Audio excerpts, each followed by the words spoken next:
नमस्कार बच्चों। आज हम जिस टॉपिक के बारे में बात करेंगे उसके बारे में आप सब जानना चाहेंगे कि ये है क्या, है ना। और सुनते भी होंगे, न्यूज़ में भी सुना होगा कई बार।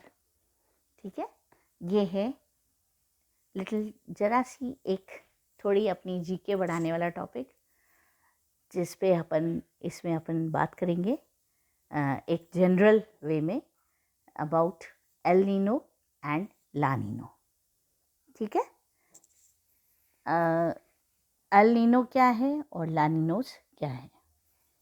जैसा कि ये मेरी स्लाइड बता रही है, El Nino is a weather pattern that occurs in the Pacific Ocean. During this time unusual winds cause warm surface water from the equator to move east toward Central and South America. El Nino can cause more rain than usual in South and Central America and in the United States. तो आप देखिए, ये diagram में भी आपको लग रहा है कि इक्वेटर के पास से जो गर्म हवा है वो सरफेस पर उड़ आती है और वहाँ से ये साउथ अमेरिका और सेंट्रल की तरफ बढ़ने लगती है। ठीक है, El Nino is a climate pattern that describes the unusual warming of surface waters in the eastern equatorial Pacific Ocean. Trade winds and atmosphere are also impacted by El Nino. El Nino is a climate pattern that describes the unusual warming of surface waters in the eastern tropical Pacific Ocean. असल में क्या है बच्चों कि दक्षिणी America के पश्चिमी तट पर ठंडे पानी की धारा बहती है। कभी कभी ठंडे पानी की जलधारा के तापमान में वृद्धि हो जाती है और यह गर्म जलधारा में बदल जाती है। जलधारा के इस प्रकार तापमान परिवर्तन को अल नीनो कहते हैं। पेरू के तट पर जलधारा का अधिक तापमान होने के कारण वहाँ कम वायु दाब उत्पन्न हो जाता है, जिसके फलस्वरूप व्यापारिक पवनें कमज़ोर पड़ जाती हैं तथा विषुवतीय रेखीय गर्म जलधारा का अपवाह पश्चिम से पूर्व की ओर हो जाता है। अल नीनो वर्ष में पेरू तट पर भारी वर्षा होती है और ऑस्ट्रेलिया तथा इंडोनेशिया में सूखा पड़ जाता है। इसकी वजह से अल नीनो वर्ष में भारतीय मानसून के फेल होने की भी संभावना अधिक होती है। तो ये एक बहुत ऐसा है कि कभी अगर हमें फ़ायदा है तो कभी नुकसान भी है। 1983 में भारी अल नीनो की परिस्थिति उत्पन्न हुई थी, याद है, जिसके क्या परिणाम हुए थे आपको याद है? संपूर्ण दक्षिण पूर्वी एशिया में मॉनसून फेल हुआ। अफ्रीका के साहिल तथा दक्षिणी पूर्वी एशिया में देशों में सूखा पड़ गया। उत्तरी ऑस्ट्रेलिया तथा उत्तरी न्यूजीलैंड में सूखा पड़ गया। दक्षिणी अमेरिका के पेरू, कोलंबिया तथा इक्वेडोर देशों में अधिक वर्षा के कारण बाढ़ आ गई। सोचो, मतलब इनबैलेंस हो गया। अलास्का तथा कनाडा के तापमान में वृद्धि के कारण हिमनदों में अधिक बर्फ पिघली।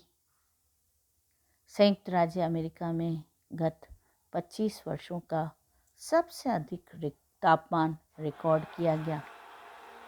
तो इस तरह से एल नीनोस ने मतलब बहुत इनका इफ़ेक्ट हुआ। क्यूबा और दक्षिणी संयुक्त राज्य अमेरिका में बाढ़ आई। प्रशांत महासागर की प्रवाल भित्तियों में बीमारी फैलने लगी। पेरू तट पर मछलियों की संख्या घट गई। प्रशांत महासागर के बहुत से पक्षी मरने लगे।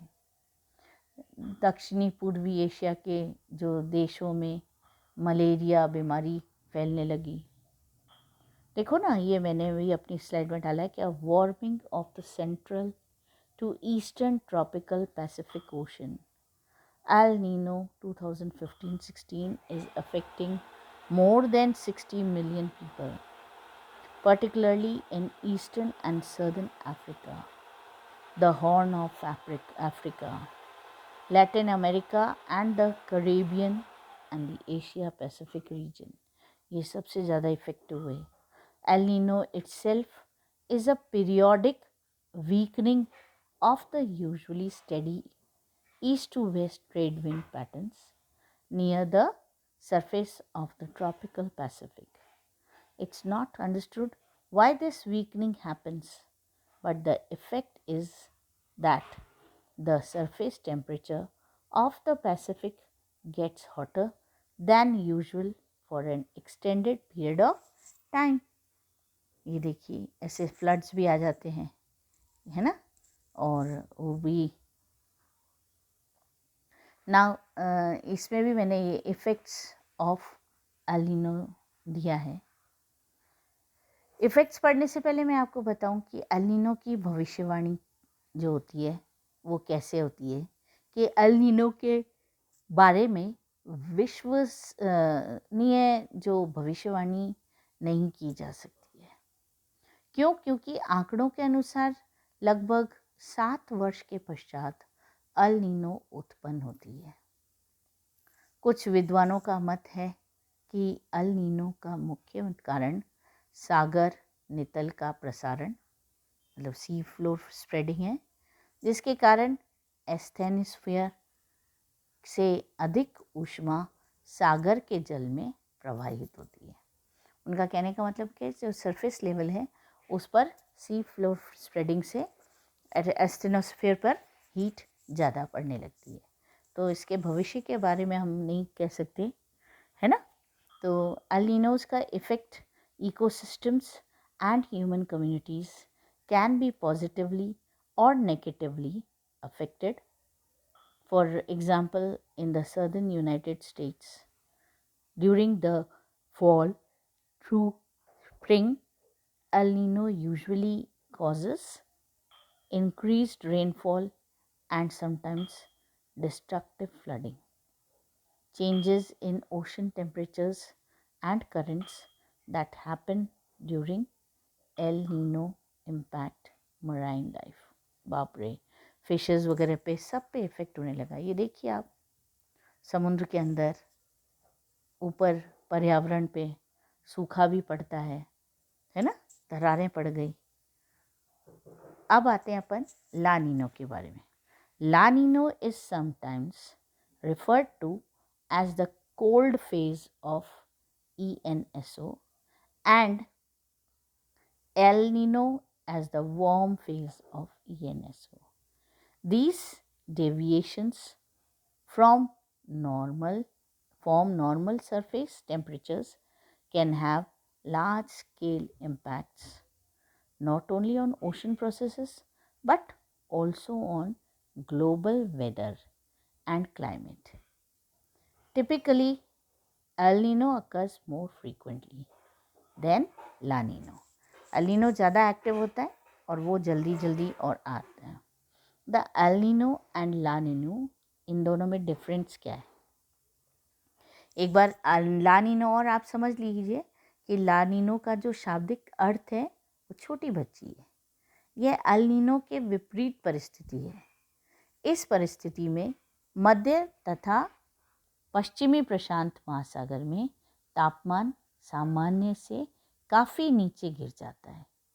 इसका मुख्य कारण गर्मी के मौसम में दक्षिणी प्रशांत महासागर में उपोष्ण कटिबंधीय उच्च वायुदाब सब ट्रॉपिकल हाई प्रेशर का सामान्य से अधिक प्रबल होना होता है। ऐसी परिस्थिति में व्यापारिक पवनें जो कि ट्रेड विंड्स हैं वो बहुत सबल हो जाती हैं। ला नीनो के वर्ष में पेरू की जलधारा का तापमान काफ़ी गिर जाता है। ऐसी परिस्थिति में ऑस्ट्रेलिया के तट पर, इंडोनेशिया तथा भारतीय उपमहाद्वीप में अधिक वर्षा होती है ना। तो दोनों लानिनो और अलिनो के अंदर अंतर क्या है, अपन इस स्लाइड से भी समझ लेते हैं। The El Nino and La Nino are part of the global climate system, which occurs when the Pacific Ocean and the atmosphere above it changes from the neutral states, है ना, normal states for several seasons. Here we can show the difference that between the El Nino and the La Nino on the basis of meaning, that is winds, season, है ना, sea floor, sea surface pressure, trade, then corals, force, etc. Ocean waters in the Pacific and cyclone for the general awareness. अब जो है ये देखिए, आप diagram के अंदर आप आराम से देख सकते हैं, कोल्ड फेज ऊपर प्लेयर्स है ना, ट्रॉपिकल लानिनो विंटर पैटर्न, किस तरह से देखो वो वार्म जेट स्ट्रीम्स भी उठ रही है, और कहाँ गर्म है, कहाँ ड्राई है, कहाँ कोल्ड विंड्स है, ठीक है। तो लानिनो और एल नीनो की कुछ आपको जानकारी मिल गई होगी, है ना। अब अपन इस क्वेश्चन पे आ जाते हैं, अपनी लास्ट स्लाइड। जो आपको पता है, हमेशा की तरह मैं एक क्वेश्चन देती हूँ ताकि आपको क्या समझ में आया आप अपना असेसमेंट कर सकें, है ना। इस क्वेश्चन में मैंने लिखा है, write all you know about La Nino and El Nino. आप लानिनो और अलिनो के बारे में जो कुछ भी समझे हैं उसके बारे में लिखिएगा। अब अपन अगली स्लाइड में मिलेंगे नेक्स्ट और न्यू टॉपिक के साथ। थैंक यू बच्चों।